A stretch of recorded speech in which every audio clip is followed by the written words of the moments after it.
Apa iso bedake wong wedok karo gombal? Peteng mati lampu. Panci bengi kok ya. Panci bengi. Tapi diure ora tau keramas nek ya gombal. Dina Rebu. Ayo dah. Aku neng Solo. Mlaku-mlaku karo tuku bakso. Ana cah wedok ndol, klambine ijo, bareng tak cedhaki. Aku dikroyok coro. Takane tatati, takane tatati, takane tatati, tak jutung-jutung. Penak ndol. Oh enak. Dina Kemis Mas. Nangene iki rasane nanti. Rasane suwe ora dipilih macam-macam. Jadi kope. Aja nami supaya kangen. Sajane merah-merah wajibane.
warahmatullahi wabarakatuh.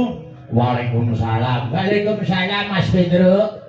Kang Gareng ana apa le? Dong dalem Mas. Wes mundi pangestu kersane Gusti Kang Ito Jagat. Dene aku karo kowe sak kanca tinimbalan Sreweng Jumujuk ana Dukuh Keraswetan 1. Nggih. Desa Keraswetan Kecamatan Geneng, Kabupaten Ngawi. Iki awit saka nuwuni dawuh panjenenganing Bapak Gung Ariyanto Esos MSI lan Ibu Tutut nggone mala keramakake ya kuwi para Mas Fahrul kang wis anjatu krama ya kuwi Mbak Feni. Oh iya Tru, heeh. Ya mung sekamak-kamak ya le batune kabeh muga tinemu mulya antuk wahyu jodoh saka kersane Gusti Kang Ito Jagat. Sing dianti-anti iki mung dongane para pamriksa sing parang lenggah Tru. Aku karo kowe iki mung dadi sarana kanggo lek-lekan nderek apa kuwi tirakatan. Sakwise mengkono dongane para tamu sing disuwun pamriye ya kuwi Mas Fahrul lan Mbak Feni entuk wahyu jodoh saka ngersane Gusti Kang Ito Jagat. Nganti kadinini ora bisa ana kan misahake. Iya bener. Nggih, Gong. Kowe karo aku wis anu melu ndonga. Mung melu ndongake sing becik. Lah ewadene sing nglakoni ya boleh kadewasane ya kuwi Mas Fahrul karo Mbak Feni. Ngono ya terus nggih. Awit ngerti ya Kang Gareng. Ana 10 penacuh sing kudu disingkiri tumrap wong omah-omah karben ora kerep adu. 10 ki apa wae. 1 aja kulino nyepelekke siji lan sijine tumrap wong jejodohan kudu kajen kinajenan kudu ngregani kabecikan sing ditindakake dening pasangane. Nggih. Angka 2 aja ngedhekke sujana sing tanpa kanaliti. Aja gampang dakwa sing tanpa bukti yen ana buktine ya kudu dirembuk sing kanthi sareh lan wicaksana. Paribasan kedung jero kena dijajaki jerone ati sapa sing ngira. Terus sing nomor 3 apa Mas Pedro? Sing nomor 3 aja gampang nyalahke. Tegese aja golek salahe ning golek ana benere. Ora ana menungsa kok sampurna. Nggih. Sing kaping 4 aja sungkan lan aja kewuh. Wong jejodohan kuwi raga loro jiwa siji. Mula rasane aja kewuh. Leres. Sing nomor 5 apa Mas? Sing nomor 5 kudu sing apa anane. Lahir batin kudu padha. Yen iya ya ya yen ora ya ora. Nggih. Kaping 6 aja gampang muring. Samubareng sareh aja gampang nesu. Dadi wong omah-omah ki ra kena nesen ya, Tru. Kekerepen ya ora apik. Ngono. Heeh. Apane ngantek sing lanang lunga kuwi aja nganti. Iya. Nek tak betah ning omah turu. Ora betah krungu swara turu. Mlebu kamar kunci turu. Wis ora usah ngrungokke apa-apa. Nek keprot Renos ditampa atine. Kuwi dienggo mawas diri. Ah, ya ora. Heeh. Terus nomor 6 apa, Tru? Kuwi mau aja gampang muring. Nomor 7 ya kuwi aja lelangisan. Oh, heeh. Kabeh sing ngati kudu dilairake kanthi tulus, aja nganti malah nuwuhke masalah anyar. Sing nomor 8 kudu mudi kadewasaning jiwa. Wong omah-omah kudu mundak dina, kudu mundak dewasane aja bocahi. Sing nomor 9 aja nyepelekke perkara. Perkara gedhe apa cilik wajib entuk kawigaten. Sing nomor 10 ya kuwi aja ana campur tangan saka wong liya. Kuwi sing adakane mbebayani. Ora saya rampung ning malah saya runyang kahanan rumah tangga yen dicampuri karo wong njaba. Mergo wong rumah tangga ibarate kaya wong duwe negara dhewe. Wong liya negara ora kena melu-melu. Oh ngono. Heeh. Kejaba nek jaluki tulung wae mawa winates ora kena apa kuwi terus sak penake dhewe. Oh iya. Matur nuwun Truk, dene wis ngelingi aku karo Bagong ing bab perkara karepe ora kerep padudon wong omah-omah. Nggih, mula kokean gunung tanpa guna. Ayo, iki ngaturi bintang tamune Mas Yuda. Ah, diaturi pinarak kene. Petuk walang kekek. Monggo yo, walang kekek.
Niku sing kepenak dirungokke. Wah, kuno ning mirasa. Yang diajak ngobrol ke depan, yang tidak di belakang. Sopan-sopane wong ngoten niku. Kono-kono. Sumingkir saka papan kene ayo Mandura. Walang kekek wiwit kula niku ngendangi Bajah Wajinah. Nggih. Kita ratu walang kekek. Kira-kira aku kelas 1 SD ya. kula itu jatah ngendani Bu Aljinah walang kekek nganti saya keten lho Cak Yuda. Saestu wah. Kuna ning mirasa. Niku padha kalih para pamirsa Kabupaten Ngawi. Wiwit kula ndereke bapak nganti saya ini pecinta wayang Kabupaten Ngawi ora bakal luntur ning malah sangsaya subur Allahumma. Amin. Kabukten. Lho, iki wis jam pira sing kepareng mirsani sing jenjem lenggah sawetara isih ana sing ngancani awake dhewe. Hebat. Hayo mesti no. Sing jenenge wingi, Ngawi nganti Banyuwangi. Niku nek nggon daerah tresnani wayang, wis ora ana tandinge. Utaminipun mapan wonten ing Kabupaten Ngawi. Menika saestu maindhit dumateng wayang kulit. Nggih. Ora mung ngemongke nggon guyon, nggon lagon, tapi nggon lakon niku nggih digatekne saestu. Oh, estu. Nyai mriki niku gatekke marang lakon tenan. Ana banyolan diguyu, ana sanggit digatekke, ana sabet ya diapresiasi, ana gendeng ya dimakke. Mula bombong sing nyambut gawe. Muga-muga para pamirsa sing bengi iki dadi penonton taun ngarep dadi penanggap Allahumma amin pun saestu nyicil ayem niki jelas setunggal sing mlebet taun ngarep sapa Mbah Lurah masa Mbah Lurah wae ora ya isin to pacare empun masuk lurah sak dhuwure kok ora ora isin ya mung kari ndelok keperluane nggih lho dalange sapa bakune wayang niku ten Ngawi tetep ngrembaka ngaten lho Mas Yuda. Saestu wong kesenian wayang kulit menika di samping tontonan kebak tatanan ugi wonten tuntunanipun. Tuntunan kuwi werna-werna. Leres. Ana ning nggon wayang niku tuntunan agama ya dilebokake. Nggih. Tuntunan kemasyarakatan ya dilebokke. Nggih. Oh, guyon tari kena kuwi ya sok kanggo tuntunan. Oke, ada pesan moralnya. Nek tembung indahe ada wawasan edukasi, sarana informasi dan komunikasi. Yo, mbak araku sik. Siap. Dina Senin Mas Yuda. Aku neng Sragen. Mlaku karo tuku duren. Ana wong wedak kok lungguh ijen terus bareng tak cedhaki sirahku dituthuk gandhen pengen mesti pengen lah dicak ora lah kono arep melu apa ora nah aku no siap ae karek kono piye Bang iso dicak ya film ya arek kono lah. Bisa tenan. Lanjut. Nggih. Aku neng Solo. Ayo kae. Mlaku-mlaku karo tuku nangka. Enek cah wedok rambute dawa bareng tak cedhaki gombale mukiya. Alah lah dingdong tak dong neto tak todi tak jane to tak todi tak jane to tak todi ndak gitu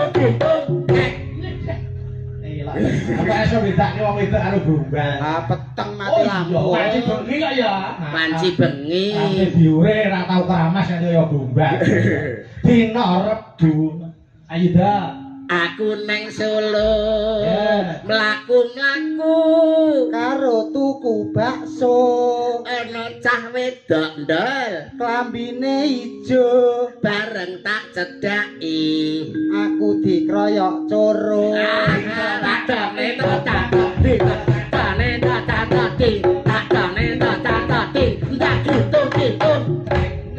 penak ndol oh enak dina Kemis Mas Yuda aku neng Inggris mlaku-mlaku ndol karo tuku lapis ana cah wedok ireng manis bareng tak cedhaki kirek didik alah Cak Yuda nggih pripun nggih masalah kirek didis kok ora iso bedake antarane wong gadis karo kirek didis niku enggak ya kebangetan sing iki nyapa ndang 3 menit to kisinan ora nek gamelane kok joget dhewe kan kisinan sapa kowe kisinan pancen iya dina Jumat Mas Yuda dina jemah ndol aku nang sawah Mlaku-mlaku karo ngusung gabah Ana wong wedok. bubuk mlumah bareng tak cedak indol.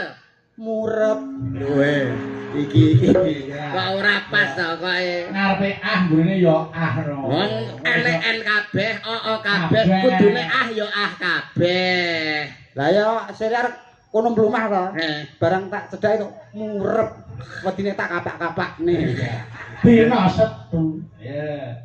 aku nang cepu Bisa. Mlaku Mas Mondol. karo tuku duku Ana cawe cah mandal. rupane ayu Bareng kok cedak indol. kleru mbok deku Kok dene sik Dong, tak. Kok dene sik enom, Mbak. Denom jeneng dikotak den. Tong Dikotak. Kaset. Nesu nesu. Bareng tenanan ora gelem joget. Iki lah kok kaset piye? Kaset. Oh iya. Dina Minggu Mas Mondol. aku ora metu Mlaku. aku ora metu iki Metua to, ra ketang tong saiti metua to. Ra ketang sithik metua. wong ora metu kok kon metu Ya ning jero omah kan ya kena. Mlaku-mlaku ning jero omahku, ngono kan ya kena. Semua aku ada. dina minggu aku ora metu Mlaku-mlaku nang jero omah cawe dak. Cawe dak. rupane ayu Bareng wedok ae. aku kok wedi dhewe ya ababe Ya cuman Padahal bar sikatan lho ababe. Wah ning tenan aku iki Mas Mondol cerdas tenan ya. Cerdas. Wah. Wes muga-muga panjang umur Mas Mondol tak dongake panjang umur. Amin. amin Ben wong sak donya mati sampeyan urip. lah engko sing mendem sapa Ya turu dhewe kok iso. Bubuk dhewe. Ya, iki ujube tirakatan. Saestu. Kalih tasakuran jare Kyai Jawa niku laku sing ngampuh niku siji melek, loro sabar. Nggih to, artine sabar, ana sing olo-olo ya ora digawe lara, ana sing alembono ya terus ora dadi hubungan. Nggih. Karo tirakat wong sing sregep betah melek kuwi bakale akeh ganjarane. ya malah marahi lara mah wong kon betah melek betah luwe ya malah lara mah Lha yo tirakate wong ngono kuwi betah luwe, betah melek. Ngono no mesti malah ampuh kuwi. marahi lara mah kok Lho, lah wong lara omah kok bingung to, Mas? kowe iki ngawur wong lara mah kok Kepengin ora lara omah. ya pengen Pindah kidul omah. Lho kan aman, ora lara omah pindah kidul omah. Mesti mari. apik kula nomah Mas Lah nyapa? ben ditabrak truk ndasmu Kok wong senengane nesu lho. Awake dhewe iki ya ora ketang dikaya ngapa ki gedhekke panuwun nang gone panjenengane Pak Carek Bucare. Iki wis gelem nguri-nguri kabudayan ki ateges iki apa ki ninggali anak putu termasuk sedekah rasa. Nyenengke piyayi akeh ki wis sedekah rasa. Kamangka nuwun sewu dongane wong 40 kuwi padha karo dongane wali siji. Nek sing ndongake sakmene akeh wis wali pira sing ndongake karo keluargane Pak Carek lan Bu Carek. iya Mulane Bu Carek Pak Carek ki wis ngertos nggih Mas nggih. Ayo mesti no. Piyayi niki wis paham nek sedekah rasa ki nyenengke wong akeh. Lah apa to Mas Mondol? Wong bondo ki ya mung titipan. Pangkat ku ya mung sampiran. Nyawa mung gaduhan. Lah nek ora disedekahke diweneh-wenehke karo sapa sing berhak nampa ora ya rugi awake dhewe esuk emben. ning kene iki lho kowe iki ketok ganteng ning pekok ya niki ganteng oleh pekok iya Ya Allah Gusti paringi sabar. Coba Mas itu ganting ping rada ketok. Nggih. Ora patek tanggap iki. Ya Allah.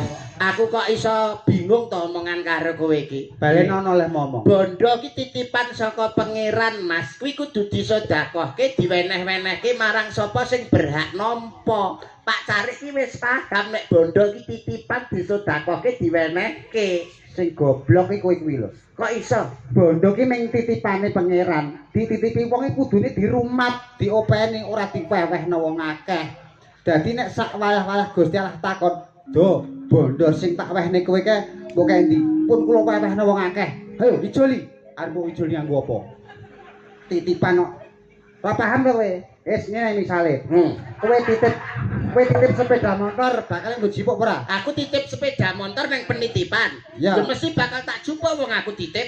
Nitip helm bakal mbok Mesti jipuk ora? tak jupuk nek wong aku titip. Padha karo kuwi, bondo ki dititipne kowe iki kon ngopeni ora diparehno wong akeh. Engko sak wayah-wayah Gusti Allah jipuk kuwi barang ijik enek. Karek ngewehno. Gusti nyuwun ngapura wong Gusti Allah padane karo maratuwamu iki lho. Iki pangeran Gusti Allah sing gelar jagat ki maha welas maha asih tanpa pilih kasih tur meneh Gusti Allah ki maha rahman maha rahim Gusti Allah mono ora sare ngono lho. Lah, iki lho. Nek Gusti Allah sare sing wani gugah sapa? Ya ta. Wis bleset wis ngene lho ampreh awakmu jelas ampreh awakmu genah. Kowe iki jane paham wong sedekah apa ora? Wis ana aturane to, minimal 2,5%. Cocok. Kuwi disedekahke. Paham wong sedekah. Paham. Lah sing gelem sedekah kuwi oleh rahmat titik wis. Ngono ben kowe paham. Wong kok ora ngerti-ngerti sing gelem sedekah entuk rahmat. Lah, wis sedekah apa ora? Ora. Lah sing Sedekah sapa? Bojoku. berarti sing oleh rahmat bojomu. Amin ya Allah. Lah, berarti wong loro iki nyedakne aku pegatan karo bojoku. Lah kok iso ki lho? Lah arep kok ono rahmat? Aduh. Ya Allah. Anu penting rek, aku tak omong. Ora perkara, oh ya Allah. Sing kulino sedekah sapa? Bojoku lho. Nah, tegese ini lho, ora kok romak-romak wong wis entuk wahyu. Lah. Entuk wahyu. Lah, malah dikeroyok loro. Rahmat karo wahyu. Oleh nugraha. Ya malah telu. Widodo. Ya malah papat. Slamet. Limo geleput bojoku, Mas. Bojo dikeroyok 5. Bacaan bojomu ngono lho iki kok iso.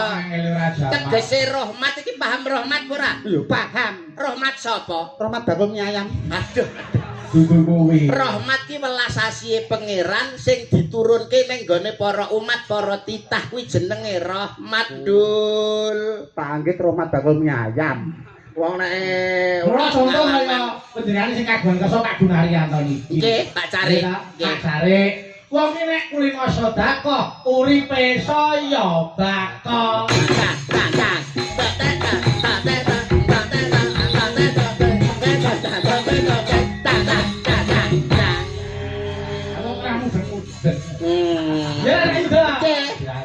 Nek gelem sedekah tegese ora roboh saya bakal.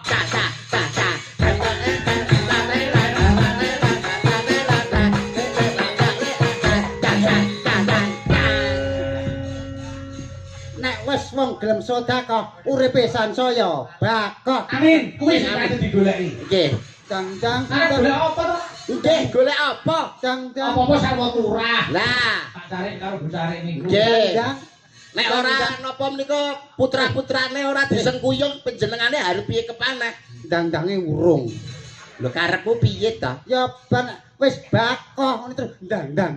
Ora, lah nyontok kaya Mas Bayu panjenengan cobi Mas Bayu sing matur Mas Bayu. Oh, jenenge wong iki yo kanggo irama to. Nggih. Cari Alah. niku rak yo wis ngerti wong urip iki kudu seneng sedekah. Leres. Wong sedekah ki ora alim poso yo bakal. Cang.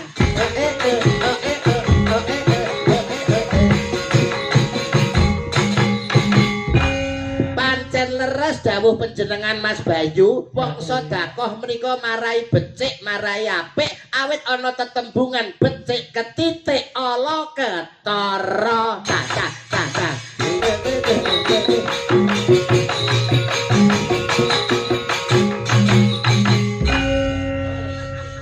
Betul. Coba kele. Betul. Wong urip ning alam donya kuwi ibarate wong mampir ngombe. Niku gawe para kiai. Betul, nggih. Sepira to suwe ning alam donya? Hah? Ibarate kaya wong mampir ngombe. Nggih. Mulane kudu ngibadah sing sakakeh-akehe ning diparane wong menungsa. Ya Kok bakale mati. Jeng. Dadi ngaten. Nggih. Wong kuwi nek nganti ora disedekahke uripe bakal rekoso. Rekoso. Ah, rekoso ning donya ora dadi ngopo, tapi nek rekoso teng mriko, bakal disiksa. Ngono lho. Ndang. Wong senengane kok mesti ngono. Ndang kok ya gak diwehi. Lah wong ki sing sabar. Wis kok karo kawitan apa iso nabuh? Apa iso nabuh? Yo. Nek nganti kanca-kanca mah nabuhi karo kowe, Ayo isamu apa? isamu apa coba? Nyepelekke. Model iki ya aja kaya ngono to Mas. Rempeyek ya rempeyek. Ning ya aja diremet-remet. Ngenyek ya ngenyek. Ning ya aja diremet-remet. Aja banget. Aja Ora trimo ki ngapa ta? Lho, ora trimo ki ngapa? Lho sampean ra ngirim kok. Lho ora kok sik. Kok sampe tak lokke apa iso nabuh? Sajake kok kaya wong ora trimo. Nuwun sewu Mas, nek masalah niki kula tengahi. Ayo coba mundur. Panjenengan apa mboten kulak pawarto adol pangkrungu ujare Mbok Bakul sinambiwara kondange Mas Mondol. Nggih, napa tak kondange? Gamelan Lokananta ingkang tinabuh para dewa paranggananipun para widodari. Wonten kayangan Lokananta menika nek sing nabuh mboten panjenenganipun pukulun Bathara Mondol. Wah, Napa ngatasi to Mas? Napa ngatasi? Ora ngatasi, Ustaz. oh dadi sakniki derajate wis dewa. Derajate niki di atas dewa Mas. Wah, leluhur. Di atas dewa niku. Niki termasuk Maha Wiku. Dwijawara Brengeng. Wah. Ada. Iya. Lah nek primet kanca-kanca ya apa? Kanca-kanca ya apa niru tok isone. Ora iso berkreasi dhewe. Tidak bisa menciptakan Kreativitas cipta rasa karsa ya Mas Mondol. Iya ya Iya. Iya, aja nganggo yae, ku tak nggo meneh. Iya. Ku tak bisa peleke. Oh, tadi iki ngerti tabuhan, iso nabuh. Lho. Jenenge sapa? Isa. Iya. Nek sing biasane nek arep monggo katuran dumateng Bapak Lurah jengkar saking Sasana Palenggan terus tuduk kae ngono. kedange piye tuduk Gendek. kuwi apa Mas kuwi? Kuwi Matraman. Matraman iki jarak Jakarta ngono. Matraman iki ndok daerah. Mataraman. Oh, wis diganti wong krungu pian Matraman kok. Sing biasane monggo katuran tuduk Tuling gendek. Isa. Lho. Mungkin dari kira. Wah, wina ra Pak Cep ra iso. Nggih. Hebat. Cara tabuhan liyane apa ya paham kowe? Kok takono sing angel sisan Iki jenenge apa, Mas? Iki ngono jenenge kenong. Oh, jenenge kenong. Ya isa muni. Iso muni. Ampre muni. Dituthuk. Paham, Mas, paham. Sing gandul-gandul kae apa? Kae sing gandul-gandul. Kayak kempal. Kempul. Kempul. Ya isa muni. Bisa. Isane muni. Dituthuk. Suarane. Paham. Lah kuwi sing loro kiwa tengen Kuwi kendang. ya isa muni. Iso muni. Ampre muni. Dikeplak. Suarane Dung tak deng. Bisa. Isa. Kendang maneng kaya. Lah kae Mas, gedhi kae jejer-jejer kae apa Mas jenenge? Demang. Tembung ya isa muni. Iso muni. Ampre muni. Ya dituthuk. Suarane Mas. Ning nong. Teng lho wis. Lah sing jejer-jejer songo ki apa Mas? Kae ngono kae onde. Sinden. Ora sinden apa takono. Ya isa muni. Iso muni. Ampre muni. Ya dituthuk. Suarane. Aduh. Malah gila. Ya wis saiki waranggonane dionekke. Yo nekke. Tutuken waranggonane tutuken. Disepati aku sing duduk kowe sing ngendang ya. Ya. Dadi kanane kanca-kanca Ayo gendang. coba kendange saiki nganggo tutuke Mas Mondol. Alah kok tutuk to Mas Dang congor. Kok halus Ora ya apik cocot to. Ya ora. Sing ngentong Mas Dudo, sing ngendang Mas Mondol. Nyuwun tulung kanca-kanca kalih dibantu. Kanca-kanca pendemung penyaron dibantu nggih. Tolong dibantu ya. Tolong dibantu ya. Ya, prak. Jadi apa ayo? Kayak kaya Pak Tarman. Tarno. Tarman. Ayo, Wis siap ya Mas Mondol, wis siap. Ayo. Tuduk Tuling gendak. Gong. Piye to? Piye? Mangun pul. Kempul ngun. Piye? Piye? Nek wis tuli gendak, piye? Gong. Oh iya. iya. Abanono to, abanono. Nggih, tuli ngendak. Gong. Ya, Iku mosane cari okan. siap ya Ayo. Mas. Ayo. Todok tuling gentak. Gong. Gongon. Gongon. Lu tak matem. Ngopo dibalang telek iki? Oh Sinta. Patak. Wong ngerti nek mustaqim kok ya. Patak. Bos kuliah. Ayo. Siap, ya. Todok, ketodok. Mbak Niken.